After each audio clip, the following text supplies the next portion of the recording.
Of the Haitian community in the city coming together tonight as one despite the downpour. Yeah, the group pleading for the government's help to end violence in their home. News 12's Marissa Marcelino reporting from Midtown Manhattan tonight.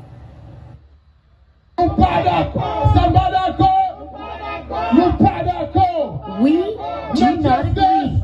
The rallying cry from members of the Haitian community about the terror from political and civil unrest back home. It's a war. It's a civil war going on in Haiti right now. They're aware of it, but they never say a word. And they want more than words.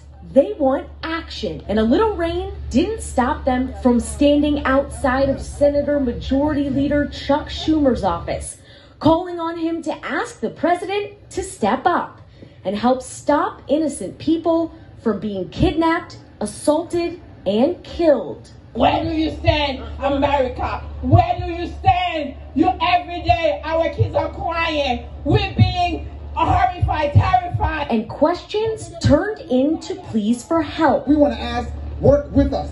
Come with us on this journey to help turn things around on our beloved land. They asked, and they may have gotten some answers.